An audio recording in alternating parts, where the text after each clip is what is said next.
Under the gray skies of northern England, fear had a name. Between 1975 and 1980, that name was whispered in pubs, police stations, and quiet living rooms across Yorkshire. The Ripper. The women of Leeds and Bradford learned to glance over their shoulders, their hearts quickening at every echoing footstep. Someone was hunting them, and the police, despite hundreds of officers and thousands of man-hours, couldn't stop him. His name was Peter Sutcliffe, but to the world he became something much darker, the Yorkshire Ripper. It began one cold October night in 1975. Wilma McCann, a 28-year-old mother of 4, left her home in the Chapeltown district of Leeds after putting her children to bed. She'd had a few drinks and walked toward the local pub to clear her mind. The next morning, her children found her bed empty. Later that day, police found her body just yards from her home. She'd been brutally beaten and stabbed multiple times. The brutality of the attack stunned even veteran detectives. The killer had shown no hesitation, no mercy. At first, detectives treated it as an isolated case. But the calm didn't last. Over the next 5 years, the Ripper would kill 13 women and attempt to kill 7 more, leaving behind a trail of horror, confusion, and shattered lives. Peter Sutcliffe was born in 1946 in Bingley, a quiet town in West Yorkshire. He was the son of a working-class family, quiet, withdrawn, and strange even as a boy. While his father was outgoing and athletic, Peter preferred solitude. He spent hours alone in the garden, digging holes and staring into space. Teachers described him as polite but distant, a boy with something unreadable in his eyes. As he grew older, Sutcliffe's odd behavior deepened.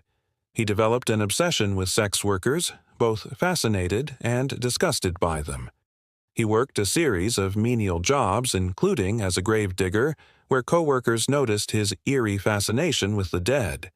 He'd linger around graves, talking about the bodies buried beneath his feet. It was during these years that something inside him began to twist, an anger that would soon explode into violence. In 1969, he married Sonia Surma, a teacher in training. To their neighbors, they looked like a quiet, unremarkable couple. But behind closed doors, Peter was growing darker. Sonia's mental health struggles and his own sexual frustrations created a toxic mix. Friends noticed Peter's obsession with prostitutes intensify. He often drove through red-light districts at night, claiming he was just watching. But soon, watching wasn't enough. On October 30th, 1975, Peter Sutcliffe committed his first known murder, Wilma McCann. He struck her repeatedly with a hammer, then stabbed her multiple times with a knife. The attack was sudden and merciless. Police found no motive, no suspect, and no witnesses. It was the beginning of a nightmare that would haunt England for half a decade. In January 1976, another woman, Emily Jackson, 42, was found dead behind a factory in Leeds. She'd been stabbed more than 50 times. Investigators realized this was no random killing. The level of violence, the pattern of attack, it was the same as Wilma's.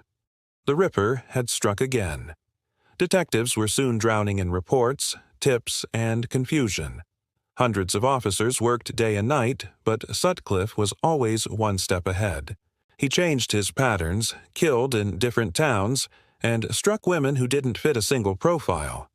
His victims ranged from sex workers to students, from young women to middle-aged mothers. He was unpredictable, and that made him terrifying. In 1977, the investigation hit a new level of panic. A young woman named Irene Richardson was found in a park, her skull shattered by a hammer. Then Patricia Atkinson. Then Jane MacDonald, a 16-year-old shop assistant. Jane's death was a turning point. She wasn't a sex worker, which shattered the police theory that the killer only targeted prostitutes. The public's fear turned to outrage. Women across Yorkshire demanded answers. But the police had nothing solid. The investigation ballooned into one of the largest in British history. Over the next few years, police interviewed more than 250,000 people, and took over 30,000 statements. The file on the Ripper grew to over 5 million words, but amid the chaos, a cruel twist of fate helped Sutcliffe stay free. A hoax. In 1979, investigators received a tape recording from someone claiming to be the Ripper. The voice had a strong Wearside accent and taunted the police, saying, "I'm Jack. You're no nearer catching me now than 4 years ago." The press called the mystery man Wearside Jack. Detectives shifted their focus entirely towards suspects with that accent, even though many victims' families believed the voice didn't match the killer. The real Yorkshire Ripper, Peter Sutcliffe, had a West Yorkshire accent. But because of the tape, police dismissed him multiple times during their inquiries. He was even interviewed 9 times throughout the investigation, and released every single time. As the manhunt spiraled into chaos, the killings continued. Josephine Whitaker, a 19-year-old clerk, was murdered while walking home from visiting her grandparents. Then Barbara Leach, a university student, killed near her dorm. Sutcliffe seemed to strike whenever he pleased, always blending back into the crowd. Behind the mask of normality, Peter Sutcliffe lived an ordinary life. He worked as a truck driver, joked with co-workers, and visited his wife's family. He appeared calm, polite, and even charming at times. Nobody saw the monster lurking beneath that mild exterior. In 1980, the killing reached its peak. In November, Sutcliffe attacked 20-year-old student Jacqueline Hill. Her body was found near Headingley. The brutality matched all the others. By now, the public's patience had turned to fury. The pressure on the West Yorkshire police was unbearable. Detectives were exhausted, working endless shifts, reviewing thousands of useless tips, but they were no closer to catching him. Then, by pure chance, everything unraveled. On the night of January 2, 1981, 2 officers spotted a man sitting in a car with false license plates in Sheffield S red light district. When questioned, he said his name was Peter Sutcliffe. The officers ran his plates and realized something didn't add up. They arrested him for the false registration and brought him in for questioning. While being held, Sutcliffe asked to use the bathroom. An officer noticed he tried to hide something behind a toilet cistern, a knife. That discovery changed everything. When detectives searched his home, they found more weapons, blood-stained clothing, and other evidence linking him to the murders. After 2 days of interrogation, Peter Sutcliffe finally confessed. He admitted to killing 13 women and attacking several others. He spoke about his crimes with chilling calm, claiming that he was acting on a divine mission to kill prostitutes. He told police that he heard the voice of God commanding him to cleanse the streets.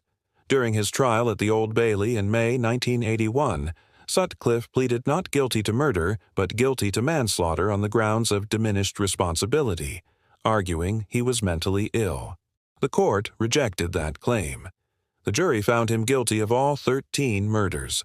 He was sentenced to life in prison, with a recommendation that he never be released. The courtroom was silent as the judge, Justice Borum, told Sutcliffe he was beyond redemption. Families of the victims wept as they heard the final verdict. Outside, crowds gathered, some cheering, others angry that it had taken so long to catch him. In prison, Sutcliffe lived under heavy protection due to threats from other inmates. Over the years, he became a symbol of institutional failure, a reminder of how prejudice, confusion, and human error allowed a killer to evade capture for years. The hoax tape alone had cost precious lives.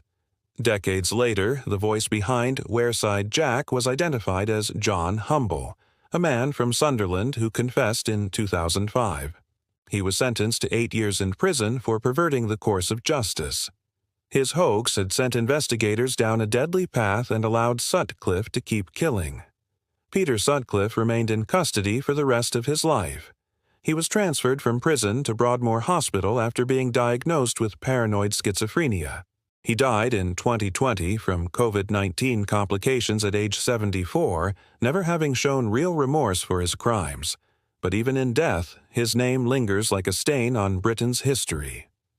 The Yorkshire Ripper's rampage changed how the country viewed serial killers, police investigations, and the safety of women. It forced the police to reevaluate their biases, how they dismissed victims because of their professions, and how that prejudice blinded them to the truth.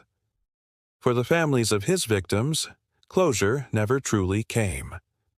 The memories of lost daughters, mothers, and sisters remain etched in time, reminders of the years when a quiet man with a hammer and a knife brought terror to Yorkshire's streets. And somewhere in the quiet corners of Leeds and Bradford, people still remember the sound of fear, the footsteps in the dark, the whisper of a killer who once walked among them. If stories like this keep you hooked, hit subscribe for more.